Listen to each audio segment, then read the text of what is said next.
25. I know.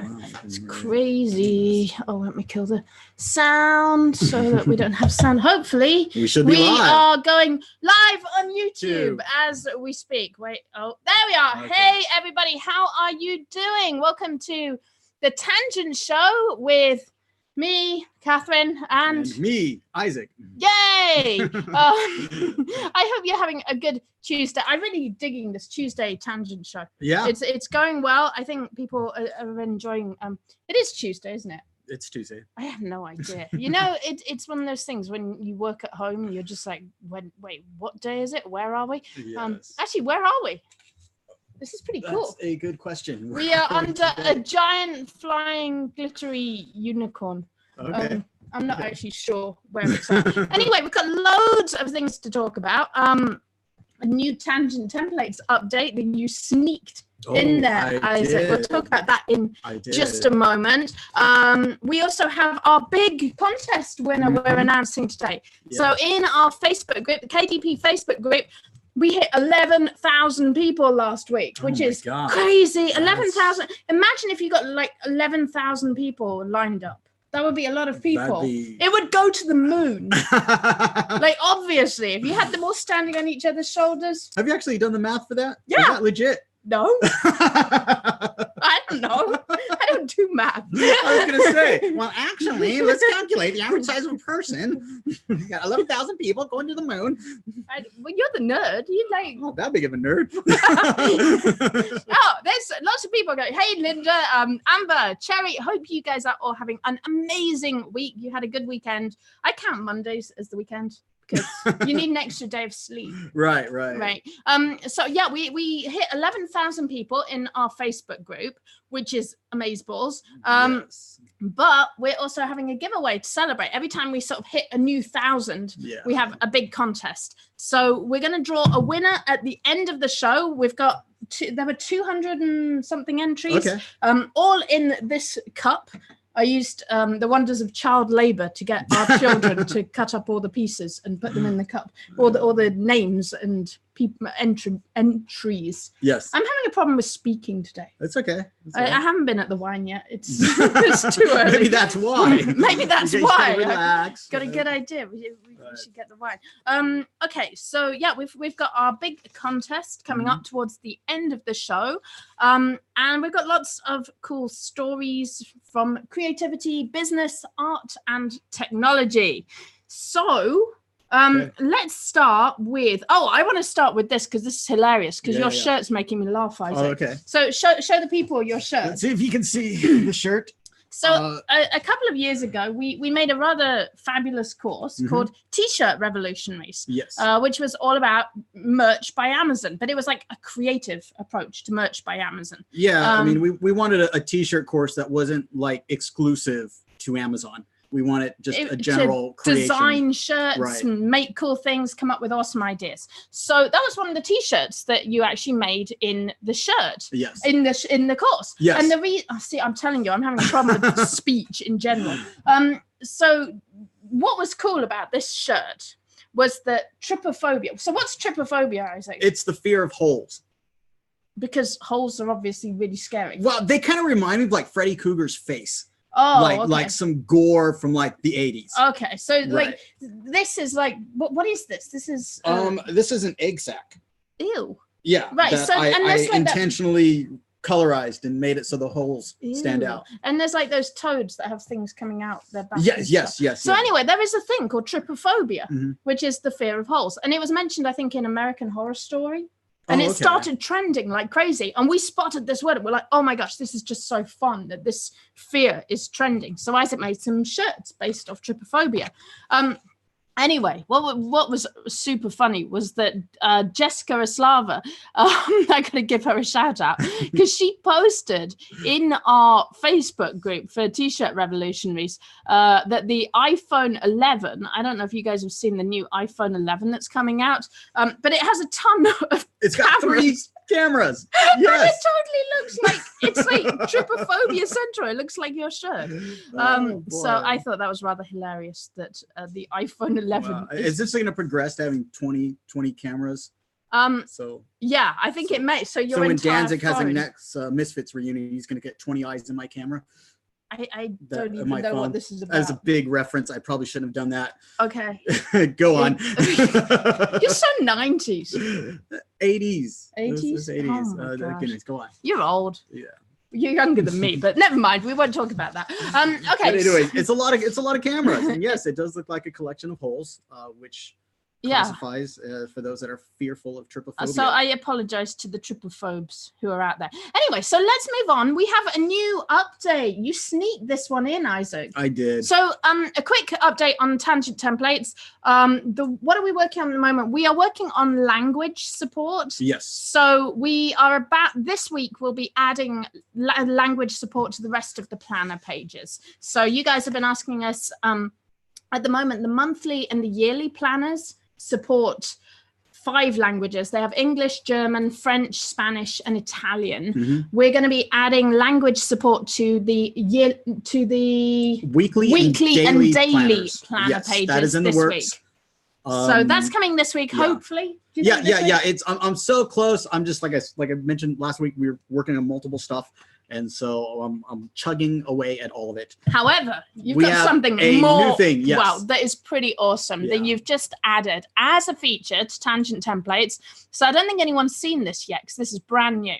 So if you go to more tools, and I think we need to kind of open this up more. We need to sort of make these tools more apparent. So everything's kind of hidden in more tools. I know as it keeps growing, I need to figure out what to do with the interface. I have to say, guys, the more tools, there are some hidden gems in here. Like last week, I was showing people the PDF inspector and converter, and they were like, wait, what? That's in there? So the PDF converter actually converts your PDF files to an image. You can upload your own PDF and it will change it to a PNG image. Yes. So you can upload a multi-page PDF. You get a preview of every single page. And then next to each preview, you can download that specific page as a transparent PNG. So if your PDF file doesn't have a background, then your PNG file that you download won't have a background as well, which is super helpful if you're uploading it to a online service such as Canva. You can add a colorized background to it. Right, so you can add cool backgrounds to any of our templates. You can add like all kinds of cool things in Canva or Keynote or whatever tool you're using. So that's really awesome. But you've just added this new tool that like blew my mind, Isaac. Yes. So it doesn't look super exciting on the screen, but what it does is like, wait, what? I could do what? Yeah, this is something I've been wanting to add. I just finally had the time to do it. Should we go through what it does? So I really like square books. Can I do a square book? We're doing an 8x5. Do you want to bleed for this? Let's go for yes. Okay, we're gonna go with a bleed. And then we're gonna upload an image. Should we do resize on the images? Sure, we can resize it. Shall we show what it does and then explain Let's do that. what this is? Okay. Oops, let me just. Oh my gosh, where did my screen go? Let's see the chats real quick. Yeah, that's what I was trying to do. Awesome. Oh, I'm just. Oh my gosh, everything's jumping around. Yeah. So I hope we're not like skipping around again, guys, because like max headroom. Yeah, we had that problem a couple of shows ago, and it was basically down to overheating. My laptop is having some problems with overheating. So we actually have a fan pointed directly at it. So hopefully you guys can see this clearly. Okay, YouTube's catching up with me there. Okay, so let me know, guys, if the image is really bad and you can't see us or hear us, then do let us know. So, okay, we have this image to interiors feature. And this is what we're doing. So we've said resize the image. And do we want to add margins? For this one, let's do that. So it's going to be a short book. When you add margins, decide the number of pages that your book is going to be. Yes, a lot of people aren't aware of this, that I have to keep educating in our group, is that margins is basically the gap you need on the edge of the page. And that's going to depend on the number of pages you have. So if you have more pages, you're going to need larger margins. It's like a fraction of an inch. So here what we've done is you let us know the number of pages. Is it under 151 and so on? And then we will take care of the margins for you. I'm making it a little bit bigger because people are saying it's kind of blurry and fuzzy on the screen. So just so you can see what we're doing. Clear up. So what we're going to do now is select the images. So I'm clicking upload, and I believe I put them on my desktop right there. So we're going to select all of these. Hopefully it doesn't and we're going to blow say, up. okay, open. Okay. All right, there we go. So all those images, we have a folder full of images. So these could be photographs that you've taken. They can be your hand-drawn pictures. These could be coloring book pictures or pictures you want to turn into a coloring book. And what we've done is we've just uploaded these images. Now, you can go ahead and convert them to grayscale or black and white. Shall I do that now? Or shall we leave those as they are? Let's see here. Yeah, sure. Why not? Let's do that. Is it going to take a while because my computer? It might take a while, but we can explain a little bit more what it's doing. Okay. So we just uploaded probably about 10 images. And what we're doing, we can see a preview of each image. We can see the sizes, both in pixels and inches. And we can click a button and it will convert all the images into black and white. Or actually, technically, it's grayscale. We get a lot of questions when you upload a black and white book to KDP. Is it truly black and white or is it grayscale? Technically, it's grayscale. Okay, so this takes, if you do the convert to grayscale, this actually takes a little bit of time, just because, give it a second. There's a couple of things. My computer's running a little bit slow just because of the heat. Yes. But also, if the images are very high quality, it's going to take a minute or two for them to actually convert to grayscale. Yes, there's a lot of processing going on. There we go. There we go. It's done. All the images are now black and white. And these are high quality images that we're using here. You can see there, and it gives you the size of the image. So you can see they're pretty big. These are like 10 by 6 images.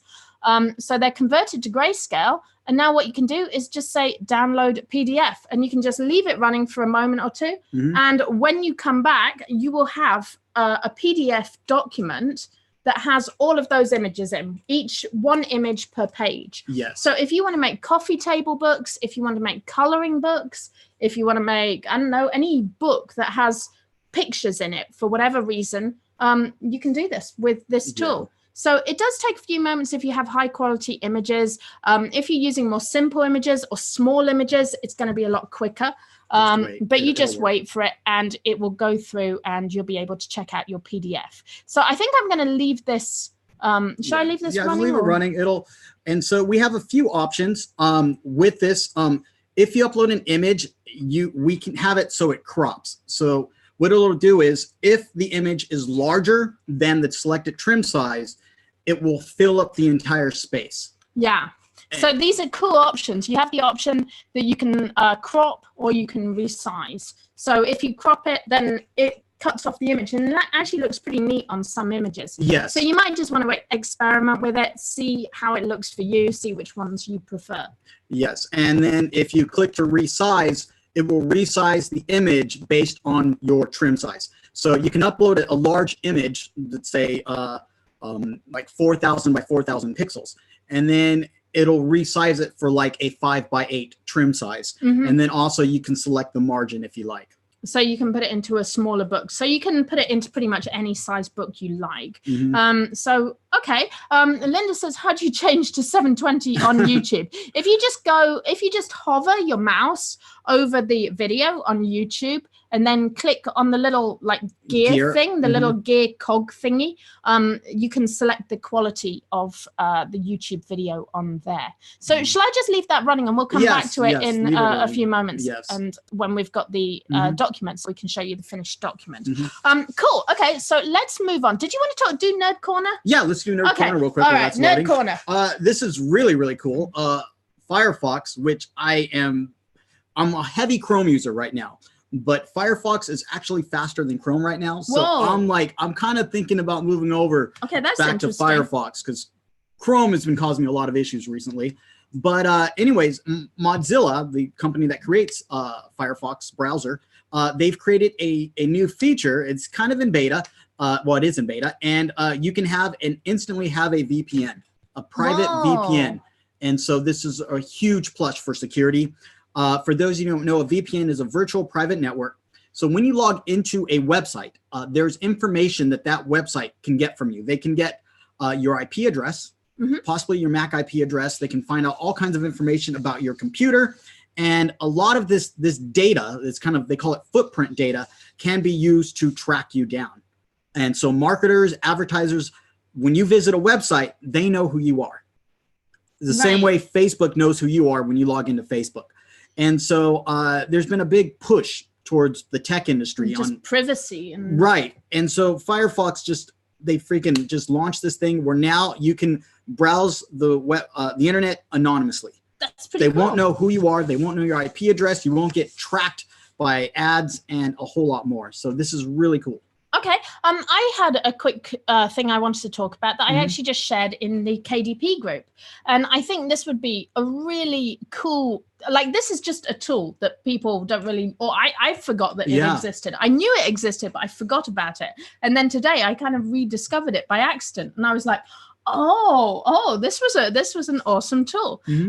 So, there we go. Our PDF's there. So let's take a quick look at that as we've just converted those images. So as you remember, we were just converting these images. We turned them grayscale, and now we've turned them into a PDF. Right. Yes. So here's the PDF. Let's take a look at it and see how it looks. Boom. There you go. So it took those 8 images that we uploaded, and it has turned them into pretty much a coffee table book. Yeah. Right there, that's like grayscaled. Yes. I can't scroll because my computer is just slow down. It's dying. A big image. The chances are the file size of the image is going to be pretty large, like at 50 megabytes large. But yeah, there you go. So I mean, you can make one page at a time with this, and you could upload that into the tangent builder. Yes. And mix it up with your own interiors, with our templates. So this is just another tool that can help you build your interiors and do something really awesome with them. So thank you, Isaac, for building that and for adding that in. I know people have been asking us about how to make sort of photograph books and convert images into PDFs. Yeah. So yeah. Let me close down a couple of windows so that will speed up our internet a little bit and speed up my computer a little bit. Okay. Cool. So what was I talking about? I was talking about, the Google Trends. Yeah. Okay, so let's jump back into Google Trends. So yeah, this is a really awesome tool. I just talked about it in the KDP group.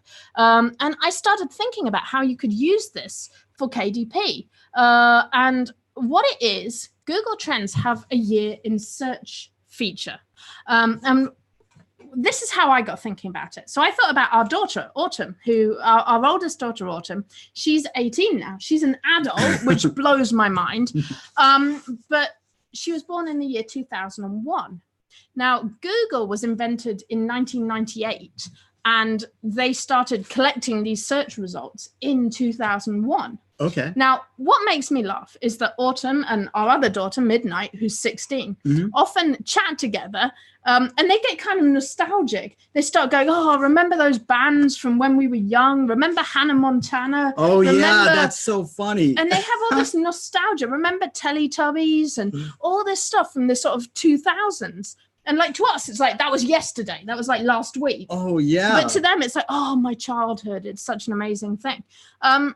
Now, I thought this was really cool because you can go back in Google Trends and you can take a look at any year to see what were the most popular searches. So you can see who were the most popular people, Nostradamus and Bin Laden and Eminem. Like that's very 2001. The most popular consumer brands were Nokia and Sony. Okay. Napster. I remember Napster, Nutella, Kazaa. I think I had all of those. Oh, wow. What else have we got here? Counter-Strike, The Sims, Wolfenstein. I'm still playing all of those. Nothing has changed. I thought what was really cool is that you could take this information and remember that data generally isn't copyrightable. If you have like a list of facts, facts and data generally are not covered by copyright. So if you find a list of information like this, you can use this in your books. You could put like a list of what were the top bands in 2001, what were the top movies, and you can do quite a lot of research to find those things out. And I thought it'd be really neat to make a book that you could give as like a birthday gift to teenagers. So it could have things like a 2001 book, and it'd be like Happy Birthday 2001, and it's like a journal basically, with journal pages. But every few pages or at the beginning of a month, like you could do a planner. So you could do like a 2001 to 2020 planner. Right. So it compares like what people were doing in 2001 with what they're doing now. Oh, I get it. But I thought this would be really fun to do like a celebration journal. that has 2001 on the front. It has maybe a collage of like things that were cool in 2001, obviously avoiding any copyrighted images. Yeah, that was my first thought. Well, but you've just got to be careful when it comes to copyright and trademarks. And get creative with the content. But you can have journal pages and then intersperse that with like facts and figures about what was popular and cool in 2001. And then you've got a birthday gift that you can give to someone who was born in that year. And Google Trends have every year since 2001. And as you go up, they actually have more and more information. Like 2001 is probably the shortest on information. But you can always use it as a starting point and then go find, like go search IMDb or somewhere else to see what else was popular in 2001. That's really cool. But it's just kind of a cool way of curating information to put it into your book and just add a bit more value to your book. So that was my idea with that. I'm sure if you look at this stuff, you can find more ways to use it. You can come up with more ideas for how to use sort of data and like nostalgia. And like I think about teenagers now, right? They all go around, they're really into Friends. Yeah. Like teenagers are into Friends. That was like the 90s. That's like our era. And they wear like the Doc Martens and the plaid shirts. Like we went to an Alanis Morissette concert and everyone was wearing plaid shirts. So funny. Yeah. It's like, wow, that's like the 90s throwback. thing. Yeah. So I thought that was really fun. What does Linda say? What was popular? Great graduation gift. Genius. Yes, exactly. So a lot of these kids, and you can do next year. I mean, it'll be 2002 next year. The graduates will be born in 2002. So. You know, relating to this nostalgia, okay, Minecraft has recently had a revival, probably thanks to PewDiePie. Oh, yeah. Minecraft was kind of dying down, you know, the Roblox, you know, it's getting higher users. And then PewDiePie starts playing it again. And suddenly his fans are like, wow, this is like my childhood, my nostalgia. And like Autumn's like, she's like, wow, this brings back memories when I was like in 5th grade playing Minecraft. To me, it feels like it never went away. Yeah, it's so weird. I was like, wow, that they view it that way. Well, it's funny. It's so like perspective. It's like when you're 18, like 10 years ago seems like forever. You were 10. Yeah, I know. When you get like old, 10 years ago, it's like, wait, what? That just happened. So anyway, it was just an idea I thought I would share for KDP. I had a few other things. I've been really browsing around on some things on Reddit. And this kind of, I loved this. So there's a Reddit, and what's it called? I've forgotten the name of it. It's called Have We Met? You're right. It's called Have We Met? And it has 87,000 people. And it's like a pretend town. It's basically like fictional next door. This is really weird. I'm still trying to wrap my head around So this. people post on this Reddit and they all pretend to live in the same town. So they're like, oh, my son put out a lemonade stand. Why has no one bought any lemonade from him yet? And then people come on and they all have their excuses. Well, I was very busy cleaning up dog poop, or I was very busy doing this, or, well, your son needs to be a better entrepreneur. And they all have characters. So they're kind of playing characters that live in this town and pretending to be neighbors with each other. What? But it's like super realistic. Like it's not like fictional Second Life or something where everyone's flying around on unicorns. Wow. It's like they pretend to be in a suburban town. And they also have another group called Have We Met? Yeah. No, Have We Met? Okay. Which is where you talk about Have We Met? Oh, but from an out of character perspective. Like how amazing. It's like you're in the middle of a role-playing game and then you got to push pause and talk about the role-playing game. Yes. And then continue. This is so weird. Oh, Sarah says she loves this subreddit and she follows it because it's hilarious. You know what it reminds me of? So in the UK, there's a game that was on the radio. I think it got really popular in the 70s called Mornington Crescent. And the idea is it's like a game with no rules. The only rule is to get to Mornington Crescent. So if you look at like a London tube station map, Mornington Crescent is one of the tube stations. Okay. And the idea is you take the London tube station map, but you just invent the rules. So you're like, well, given the Sunday rule that King's Cross is closed and there are too many cows on the line between Piccadilly and Leicester Square, I'm going to take 3 steps and, almost at Mornington. Let's back up. What format is this? Like, are you on a website? It's on a radio show. A radio show. So they had a radio show. So people are calling in Well, no, they had like celebrities playing it. Okay, so the host would all entertain the idea of going to this right, location. and so there'd be like almost like a game master who the players would be like, oh, okay, you did that move, did you? Well, I'm going to invoke this move, and so they just kind of make up the moves as they go along. And I feel like Reddit is really getting into that improvisational, like this totally is like improv land, where instead of saying, well, this is stupid, this isn't a real thing, you go, oh, really? Your son put up a lemonade stand? Well, and you just accept that as the truth and play along with it. Yes. And I feel like this sort of online improv is becoming just huge. You know, I love it in the comments. Like, so one of the things we're taking improv classes, we have done a lot of improv in the past, is when you're doing a scene, so you're doing a fictional scene on the fly, making it up, you become a character, other people on stage become a character, and then you guys act out this story that you're making up literally on the fly. And the goal is to like make the sort of a cool story that makes sense. Like you're trying to help each other out. Yes. And while you're telling this story, you look for patterns and things that repeat or things that make the audience laugh. And that's called the game. Right. And so it's a thing. So what I love especially on Reddit, sometimes it happens on Facebook, is people will make a comment and it becomes a game where people keep adding comments. Right. So again, like, I don't know, like there was I remember one improv scene we did, and like everything that happened in this improv like game we were playing, I was doing something like taking out the trash, and I went, oh no, it hit me in the eye. And so from that moment on, everything in the scene hit me in the eye. So it was like, oh, okay. Oh, there's an alien up there. Oh, no, there's a plane crashing. Oh, no, it hit me in the eye. And that just becomes the and the audience is sort of waiting for it. Like, what's going to hit her in the eye next? Like, oh, no. Yes. And so it kind of becomes like the joke. And I think this kind of stuff is actually brilliant for turning into brands. And turning into like products, turning into books. Like you could totally make like a book where like there's a game to it, where there's a fictional town, or there's, I don't know, like you find a fun thing. So Reddit is becoming like full of just wacky stuff. Like this was a trending Reddit today. So there's a Reddit called Shower Orange. Now it has 52,000 members. 6,000 of them are online at this moment, reading about how to eat oranges in the shower. That's so random. This whole Reddit is about the joy of eating oranges in the shower. In the shower. It's a thing. Apparently it's really nice to eat oranges when you're in the shower. It makes the shower smell of oranges. Okay, I can see that. And you it's get an that experience. citrus feel. Yeah. It's a thing. And I think this is like one of those things with Reddit where you can just make something a thing. You give it a title. It's now a thing. And I've said this before in one of our courses. I was like, well, the first thing you do with anything is give it a title. Right. Like Minecraft, right? We were playing Minecraft and I said, okay, I'm going to build this building. And I don't know quite what I'm going to do with it yet, but it's a technology center.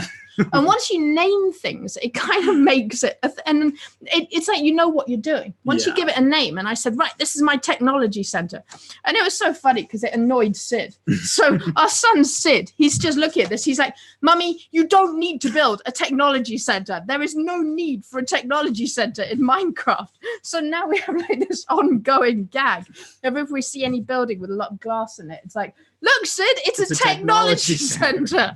And I feel like these kind of running gags are definitely things that you can turn into books or into brands. Like there's another thing on Reddit. Oh my gosh, it's called Potluck Reddit.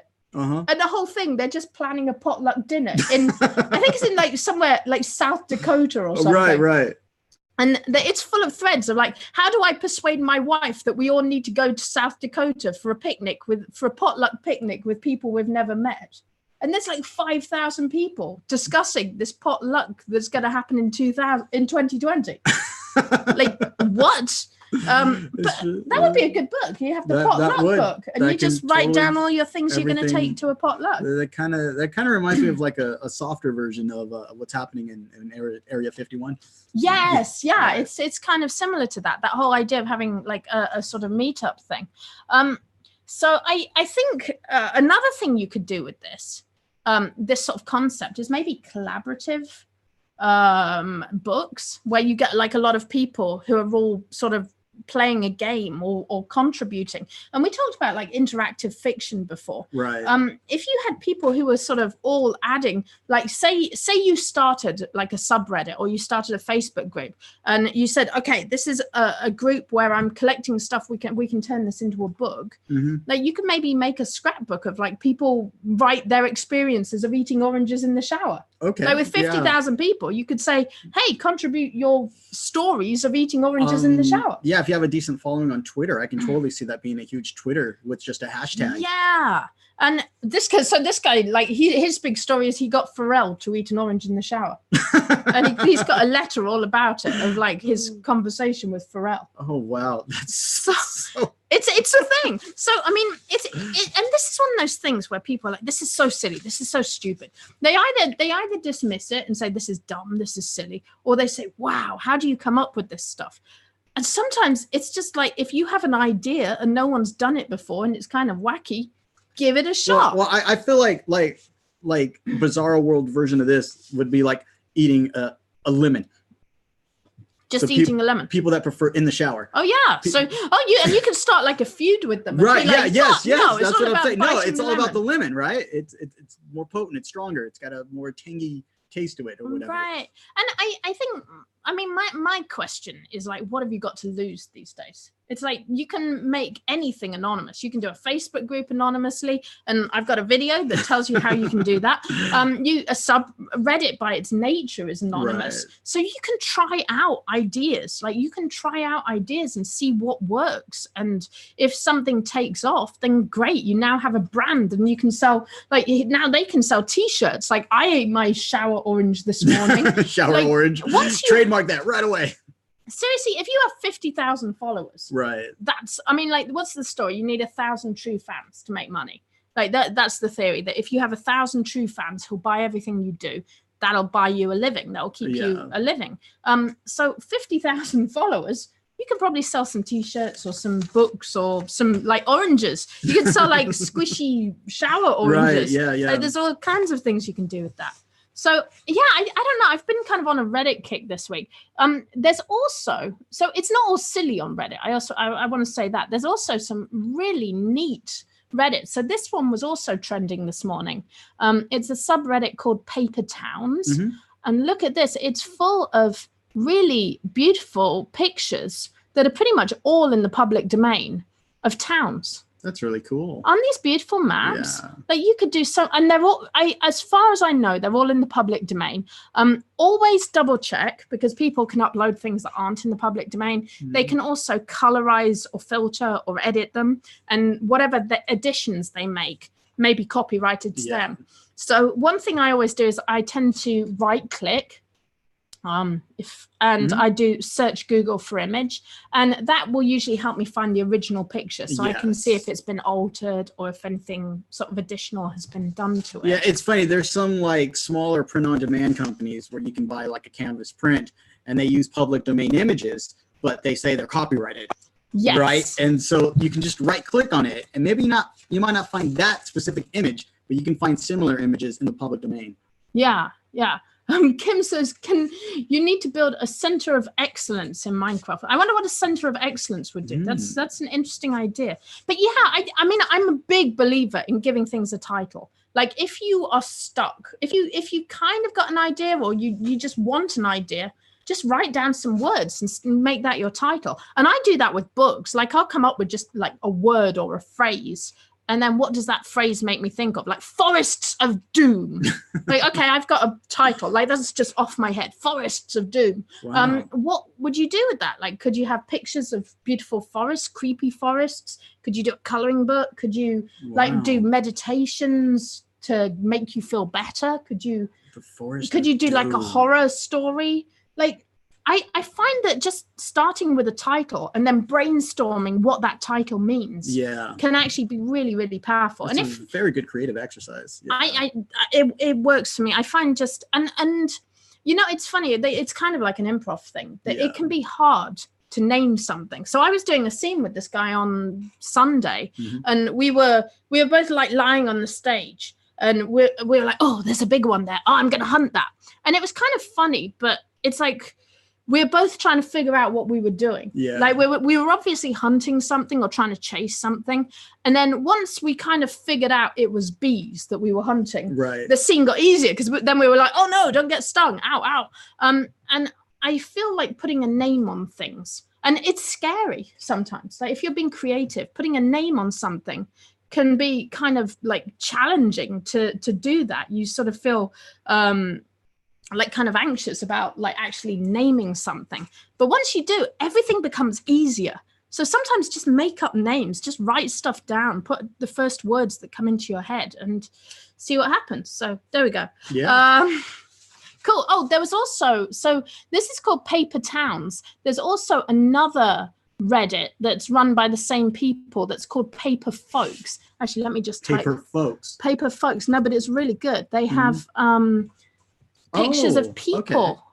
So these are ones that kind of show how people were living. Yeah, this one's really cool. And I loved some of these, and they're mostly public domain. Okay. So again, not necessarily always do a Google image search, double check things, but wow, these are some pretty amazing pictures that you could use in your books. So there you go. Just some ideas there. All right.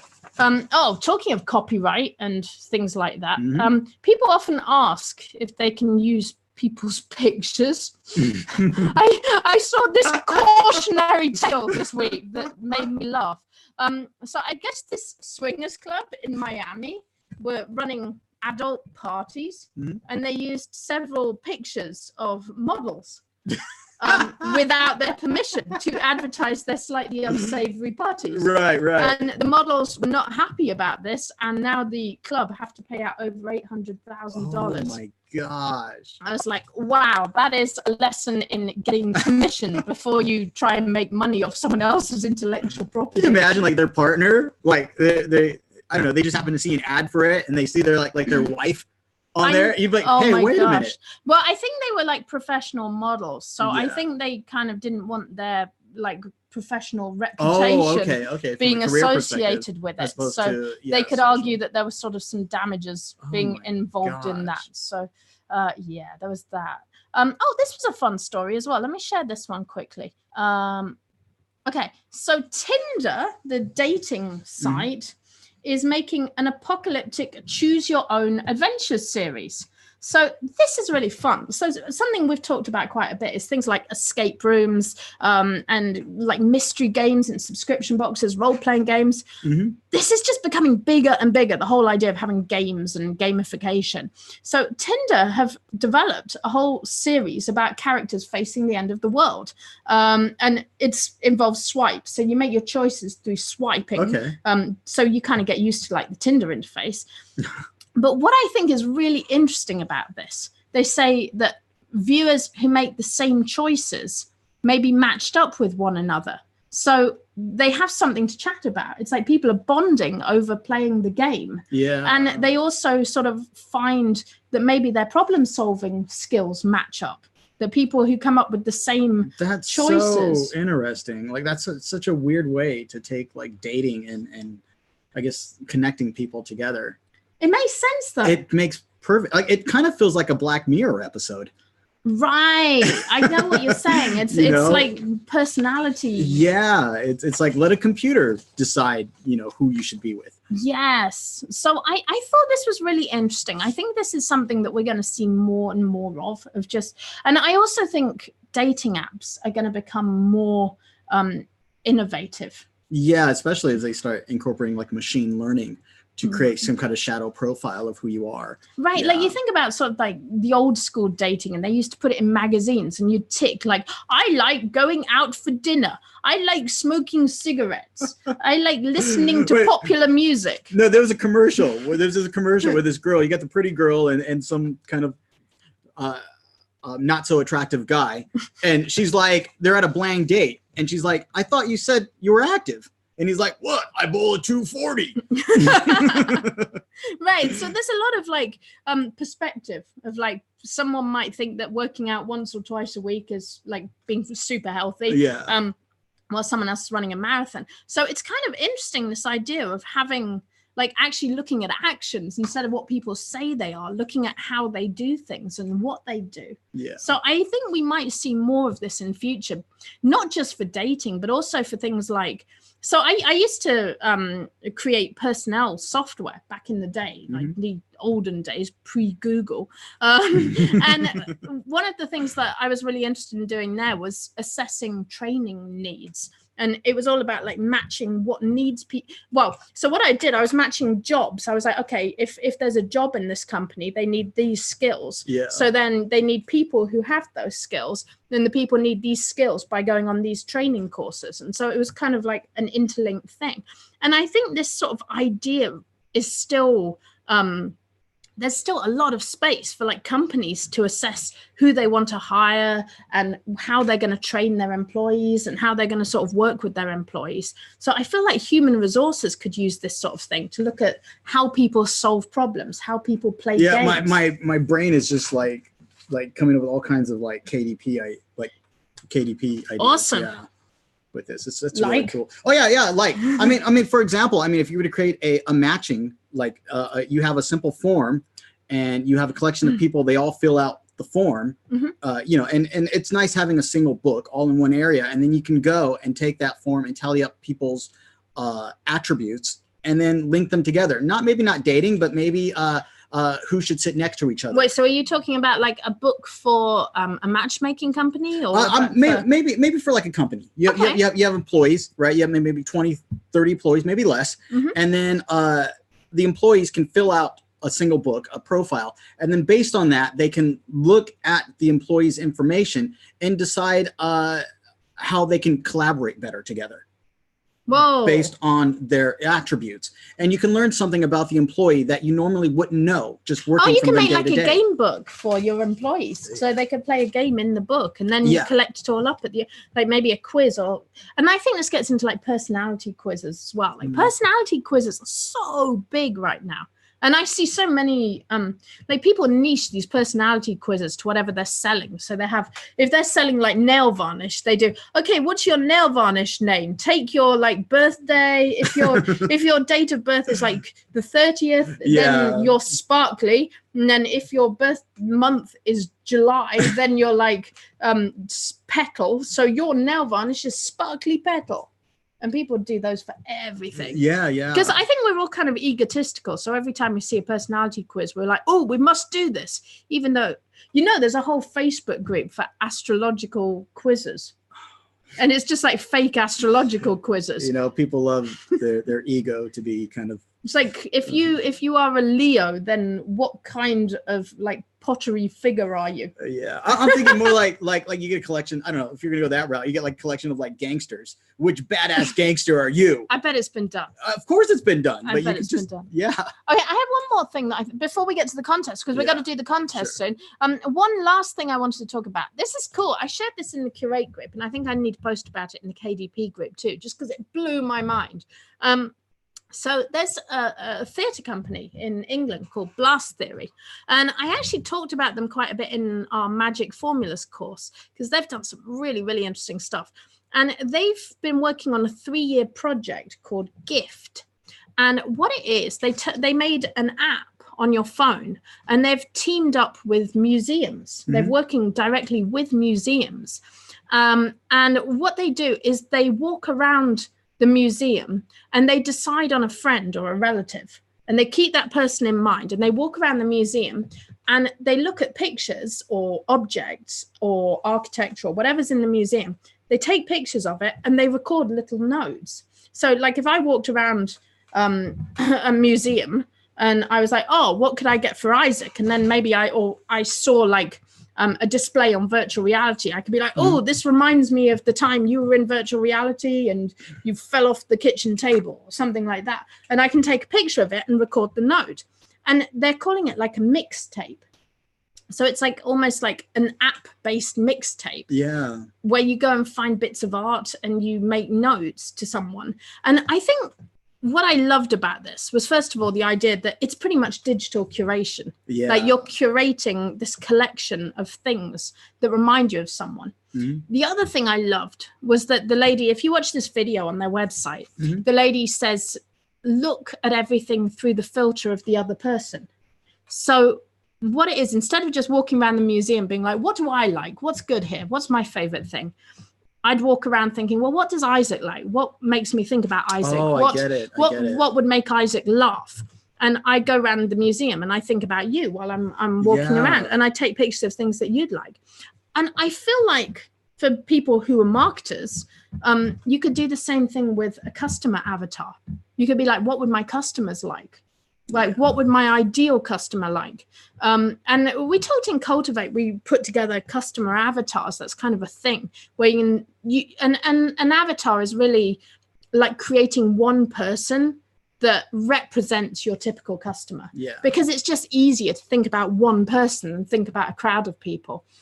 So I don't know, you make like a character like Doreen and you say, well, Doreen's this age, she likes, these are her hobbies, this is where she lives, this is how she thinks, these are sort of the political people she supports, these are the TV shows she enjoys. And then you kind of have the starting point that you can work on.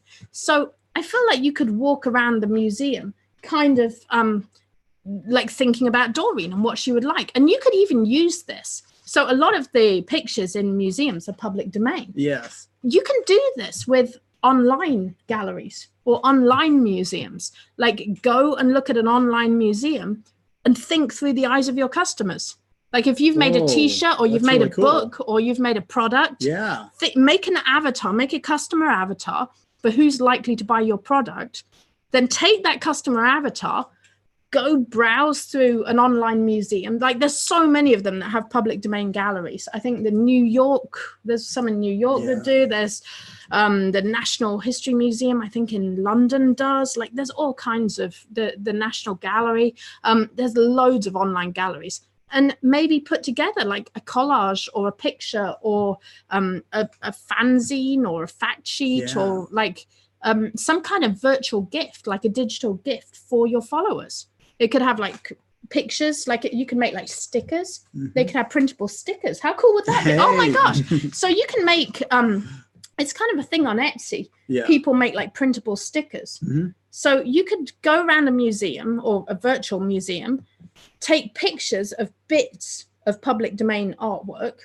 Like, you could go up close to them and like just get a girl's face or a dog or something. You know how like in those paintings you have like little dogs and stuff? Like, you could take pictures of those and turn the whole thing into a sheet of stickers that they can download and then print out and cut out with like a Cricut machine. That's really cool. And then would you add like a caption on top of it to signify the other person's voice?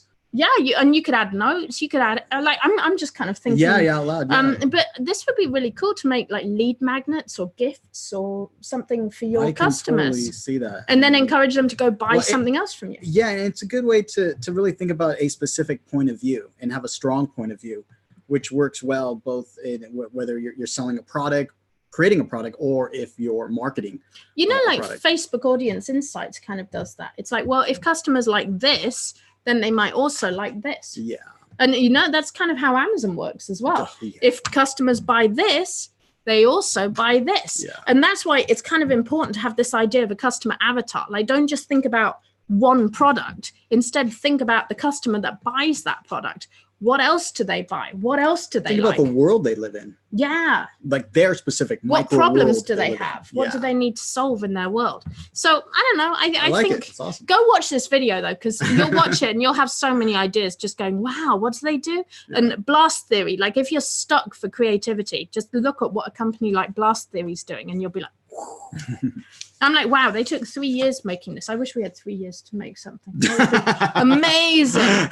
No, Tangent Template has been out just over a year. It's a little over a year. It feels like forever. It really it's like we've been working on it. It doesn't, it's definitely a different site than it was when I first launched it. So I think I'm done. Oh, I had one last thing I just wanted to share super quick. I thought this was really cool. I came upon these this morning. They're called Fabula cards, and they made them on Kickstarter, and they're 40 cards. And they're based off the hero's journey, and they help you plan a book. So I thought this was really cool for fiction writers in our book and for authors. That it helps you actually lay out your book and your story and create it in a very visual way. And this is funny because I feel there's a lot of tools like Scrivener and so on that will help you plan a book virtually. Yeah. But a lot of people are really into analog stuff now, like cards, like journals. Yes, this is why I think like low content books are doing so well. Because people, they definitely, absolutely. And it's like one of the things people are like, well, why would I make a book for that? I can just put it on my computer. I can just type on my computer. And it's like, we do everything on our computer and people are sick of it. Right. And I think sometimes people love to just physically write. It's like kind of meditative to write in a journal or to sort of draw.